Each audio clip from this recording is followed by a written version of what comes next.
Muy buenos días a todos, es un gusto estar con ustedes. Primero que todo, pues quería manifestarles que con el doctor Corredor dividimos la exposición por ser las personas naturales o tener las personas naturales, dos capítulos, en un capítulo de asalariados que él pues divinamente lo hizo, y yo me voy a concentrar en el tema de trabajadores por cuenta propia y rentistas de capital, que son de alguna manera empresarios pequeños. Cuando uno revisa básicamente los sistemas tributarios que aluden a estos contribuyentes, uno puede encontrar como que hay dos grandes tendencias respecto sobre todo de los trabajadores por cuenta propia.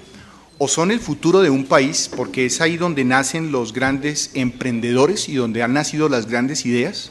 Uno tiene que recordar simplemente a Microsoft para darse cuenta que eso no se fundó como existe hoy, sino que fue una idea que surgió de una persona que empezó a trabajar por cuenta propia, o son asociados con elevados niveles de evasión y son perseguidos. Los países toman dos tipos de políticas. Me da la impresión del texto del proyecto que la intención, por lo menos gubernamental, que se presenta al Congreso es de formalizarlos, de darles una plataforma de legitimidad, especialmente pues porque normalmente, para ser muy escrueto, no es claro que ellos estén haciendo pagos de impuestos, no pagan impuestos en sentido estricto como lo hacen las empresas formalmente hablando. El segundo planteamiento que es crítico es que las personas o los trabajadores por cuenta propia, que son personas naturales, normalmente son personas que no tienen o que no generan valor, como se entiende hoy bajo el contexto de la formalidad. Cuando una empresa está sujeta o tiene muchas contingencias, digamos así, tiene muchos temas que no ha cumplido y tiene pendiente pago de aportes para fiscales, tiene pendiente pago de seguro social, tiene pendiente en su desarrollo pago de impuestos, en realidad sus actividades no valen nada porque es probable que el volumen de las contingencias o de los pasivos que están ocultos supere el valor del patrimonio. Eso se ve frecuentemente, incluso en empresas formales, que aparece o que tienen contingencias que hacen que su valor pues no exista. El hecho de formalizarlas a nosotros nos parece que es bastante importante y creo que es el camino adecuado, por lo menos así lo visualizamos nosotros. Ahora vamos a ver si ellas están interesadas en hacerlo, en formalizarse. La agenda básicamente tiene 3 puntos porque no es más de lo que se puede hablar. Primero, determinar quiénes son los trabajadores por cuenta propia y quiénes son los rentistas de capital. En caso concreto, cómo les opera el IMAN y cómo les se va a determinar de una manera alternativa por el sistema cedular el pago de los impuestos y cuáles podrían ser pues las conclusiones generales que se pueden extraer. Hay un tema que es muy importante, desafortunadamente yo no puedo traer un ejemplo como elocuentemente lo hizo mi antecesor, porque la información sobre las personas que trabajan por cuenta propia, las personas naturales, no existe de una manera científica que me permita ante un auditorio tan serio traer esa información. Yo no me la puedo inventar acá y tirármelas de… No encontré información de las personas naturales que operen por cuenta propia, que tuvieran informaciones que me permitieran, por lo menos por las actividades que vamos a ver, hacer unos ejemplos para determinar si ellos estarían con la intención de formalizarse o de permanecer en el anonimato. Esa información pública, por lo menos, yo no la encontré. Quizás ese es un llamado a las personas que van a estudiar en el Congreso este tipo de temas, que se documenten adecuadamente a ver qué es lo que está pasando o si es simplemente algo que va a suceder o no va a suceder. Dijéramos que los trabajadores por cuenta propia no están definidos específicamente por la reforma. Uno infiere que tienen que tener o son personas naturales, tal vez es lo más importante, que desarrollen como mínimo sus actividades bajo el amparo de 3 grandes criterios. El primero es que tengan ánimo de lucro. Si uno no trabaja con ánimo de lucro, pues no tiene sentido. El segundo es que trabajen sin subordinación legal, porque si trabajan con subordinación legal, pues pasamos a un tema distinto que se llama el contrato laboral, y eso pues creo que ampliamente lo expresó, o por lo menos respecto de los cambios, excelentemente lo hizo mi predecesor. Y tercero, son personas que asumen riesgo en su actividad. Ahí deriva justamente el potencial que existe debajo o detrás de estas personas. Ellas están asumiendo riesgo. Son las personas que están pensando, o son soñadores eventualmente, que están pensando en desarrollar una idea, como Open English, por ejemplo, o están pensando en llevar a cabo alguna idea concreta de software que va a permitir o que más adelante puede convertirse en una empresa o no se puede convertir en una empresa gigantesca.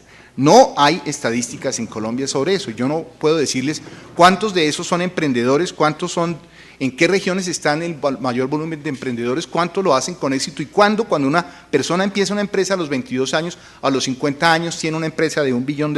No existe eso, no hay forma de saberlo en Colombia, no sabemos qué pasa.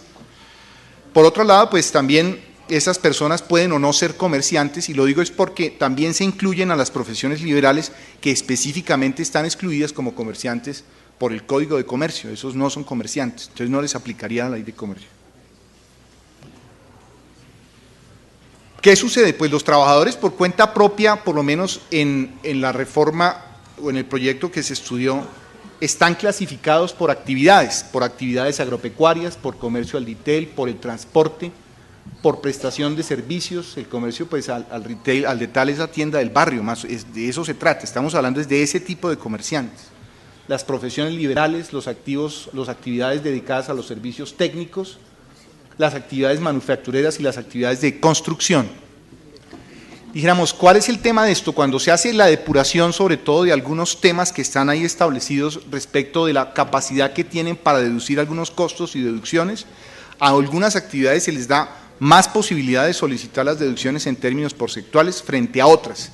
Por ejemplo, a las actividades agrícolas o agropecuarias se les permite prácticamente la deducibilidad de algunos ítems bajo los porcentajes del 100%.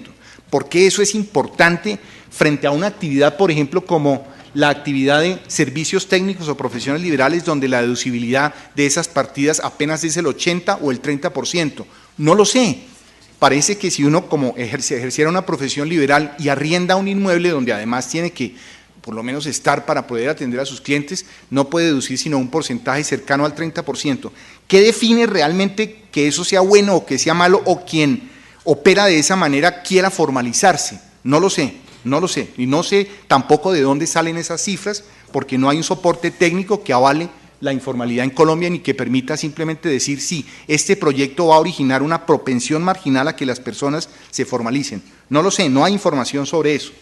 Por ejemplo, las actividades financieras no están formalizadas. Yo no estoy hablando de los bancos, pero las compraventas y las casas de empeño, que hay creo que una cada cuadra pues en Colombia, porque el acceso al crédito no es tan fácil, pues eso es así, no figuran como las actividades que se van a formalizar. ¿Quién define eso? ¿Por qué no figuran como, o sea, el prestamista, persona natural, por qué no se puede formalizar? ¿Cuál es la razón para eso?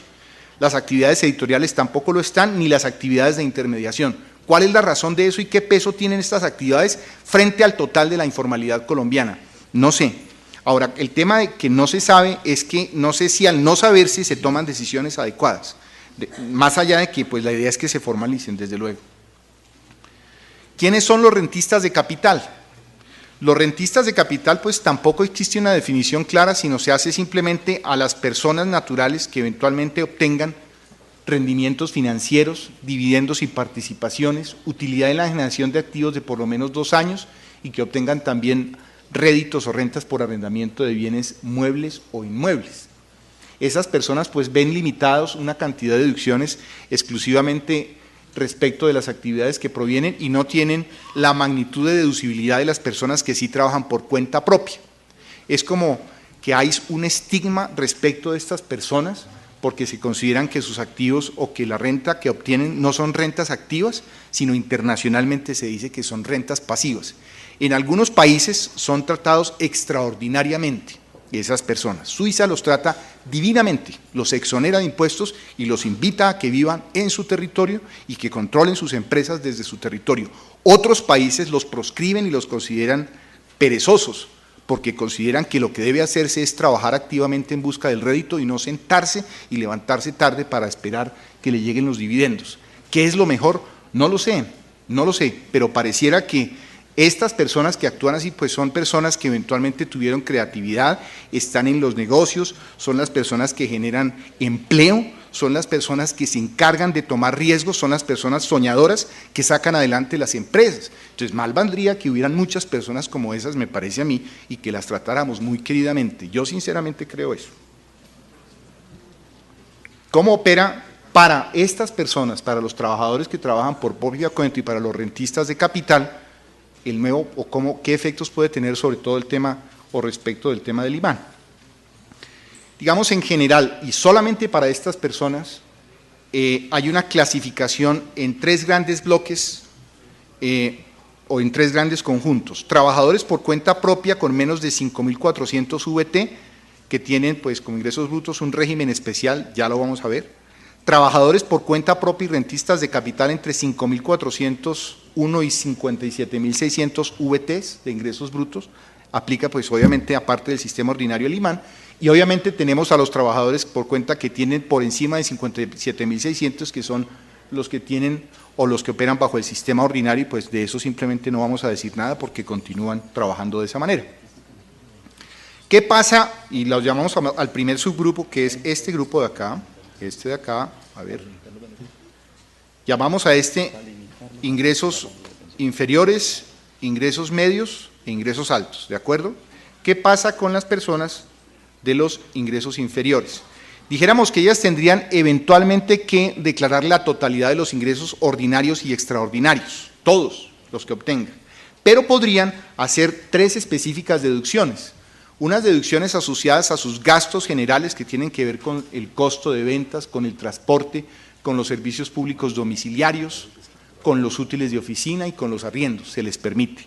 Unos gastos financieros, yo asumo pues la prima tiene algún componente porque se ha estudiado que los seguros al final son temas financieros, que compone pues los gastos financieros y los gastos por prima de seguros.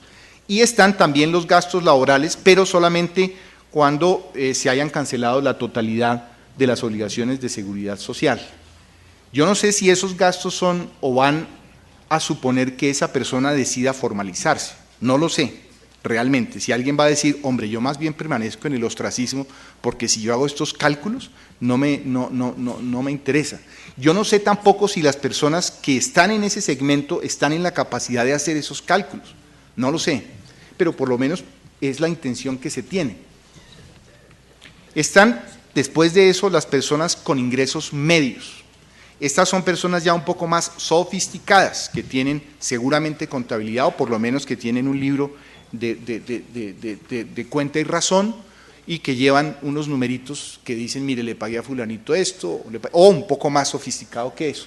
¿Qué sucede con estas personas? Digamos, en general, pues llevan un sistema cedular que ya lo explicamos por las actividades anteriores, y que les permite tomar unas deducciones generales y unas deducciones especiales, particulares y concretas asociadas con su actividad, pero además a eso hay que asumir o adicionar las rentas de capital. Yo no puedo entrar en esas depuraciones porque en 20 minutos no lo puedo hacer, pero en el texto está, simplemente es tomar las personas que están en el segmento, tomar unas deducciones generales a las que tienen derecho e irse a la actividad correspondiente. No se pueden traer simulaciones porque no hay información, y yo a este escenario no iba a traer algo que se me ocurrió pues el domingo por la tarde, yo no iba a hacer eso. No encontré información, pero supondría pues que esa información hace suponer que esas personas son rentables, y son rentables además, tienen que ser. A eso o a la depuración a la que se llegue, esos valores se dividen en dos. La ley o el proyecto asume que el 70% de esa renta líquida así integrada, una porción es renta de trabajo y el 30% es renta de capital.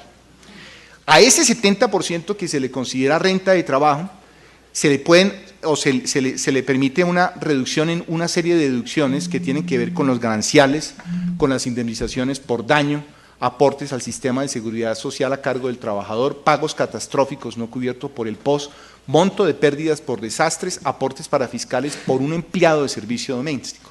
Eso es lo que se permite. Y en relación con las rentas de capital, que se presume es el 30%, no hay deducciones.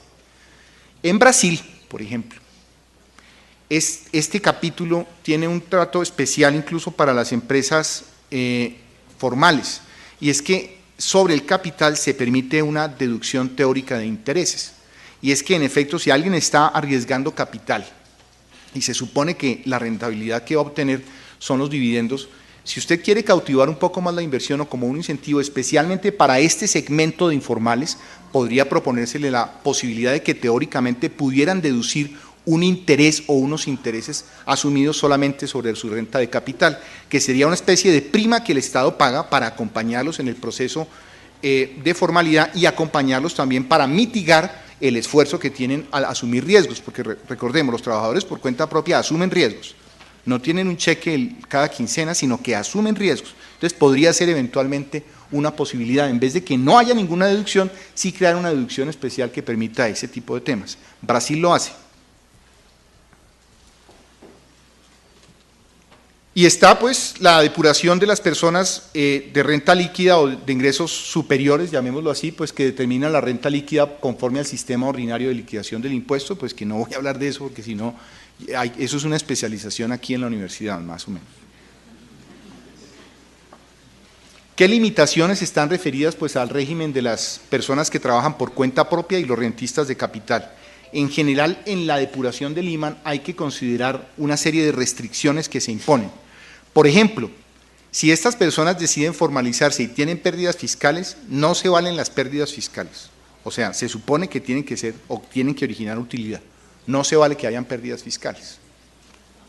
Segundo, por el sistema cedular, un gasto no se puede deducir en más de una actividad. Aquí hay un problema y es que a veces hay personas que desarrollan varias actividades, la agropecuaria y la de detalle, y pueden haber gastos comunes. A mí me parece que si hay un gasto común a ambas actividades, yo puedo dividirlo entre varias actividades, no tomar el mismo, pero pues la redacción de esa norma no es tan clara, y eso en manos de una persona que interprete las disposiciones de materia restringida podría dar al traste con la deducción, vale la pena mejorarlo. Los rendimientos financieros no pueden ser inferiores, óigase bien, a la tasa promedio de negociación de los bonos soberanos de Colombia. A ver, ¿por qué no ponen una tasa normal? Pero es que los bonos soberanos de Colombia, eso es sofisticadísimo, me parece, para mí es muy sofisticado. Entonces, imagínense cómo lo será para personas que tratan de formalizarse cuando lean que la rentabilidad no puede ser inferior a esos bonos, pues se van a espantar. Los rentistas de capital solo pueden deducir las comisiones por manejo de cuentas y tarjetas, las comisiones por servicios de intermediación y los servicios de asesoría y consultoría financiera. ¿Qué conclusiones o cuáles son los elementos críticos que uno saca básicamente del tema? El primero es que sí se nota la intención de formalizar este tipo de actividades o de personas o de contribuyentes y el objetivo es que se logre. Hay una razón que yo explicaba antes y es que cuando no están formalizados los negocios no valen. Eso lo explicó muchas veces y lo ha explicado un académico peruano que se llama Hernando de Soto, que ha mencionado muchas veces la necesidad de que eso se haga. Ojalá se logre. Créanme que más allá de las críticas, que son críticas producto de reflexiones minuciosas, ojalá el tema sea y se logre que hayan más empresas en Colombia formalizadas, con crédito, pagando los impuestos correspondientes. El imán, me parece que se debería pensar en que las personas cambiaran su naturaleza de persona natural a persona jurídica. Si hay algo que realmente es formal, por lo menos en Colombia es una persona jurídica, más allá de que cumpla o no las obligaciones, yo no estoy en eso. Pero si uno se vuelve una persona jurídica, ya inmediatamente le aplica el Código de Comercio. No sé si vale la pena dentro de todo este tema darles una tarifa mínima del 5% y decirle, mire, ¿saben qué? Vuélvanse persona natural y yo los acompaño. Y hacerle las cosas jurídicas y vuelva a hacer una tarifa de 5 y los acompaño y hacemos las cosas fáciles. Hay que cautivar, hay que tratar de vender el criterio de la formalidad. Tercero, el sistema de registro contable de operaciones debería ser muy simple. Si vamos a adoptar las CFRS, yo no me imagino sentado con este tipo de personas que obviamente han manejado las cosas con caja hablando del impairment o hablando del valor real de mercado. No, tiene que haber algo muy simple para que ellas decidan por lo menos mientras crecen y las cosas avanzan y que se pueda hacer. En relación con las rentas de capital, ya lo mencioné, me parece que es importante, o el rendimiento de capital de los trabajadores de cuenta propia que corresponde al 30%, permitirse la deducibilidad de un interés teórico en función al riesgo de prima de riesgo de capital. Eso lo hace Brasil. No conozco las experiencias de formalidad de Brasil porque tampoco esa información es como tan disponible. Uno cree que usted pone Google o no es tan fácil conseguir esa información. Pero me imagino que han sido exitosos porque es un país que avanza a unos pasos agigantados. O avanzado, no estoy seguro. Y obviamente sí vale la pena hacer un monitoreo. Cuando se hacen medidas de política pública de formalización, como lo hizo Chile y lo hizo España, hay que hacer seguimiento. Hay que empezar a ajustar las disposiciones a lo que los clientes, llamémoslo así, personas naturales y empresarios, desean. O sea, uno no puede sacar una norma y esperar que todos se ajusten, sino que hay que empezar a buscar una serie de ámbitos o de espacios para que ellos busquen la formalidad o entiendan que es mejor ser formal y no mantener una situación de informalidad. Es lo que yo les puedo decir. Lamento no tener cifras porque no hay esas cifras y, como les mencioné, pues no iba a venir a la Universidad Externado a expresar cosas que no son. Muchas gracias por su tiempo, muy querido.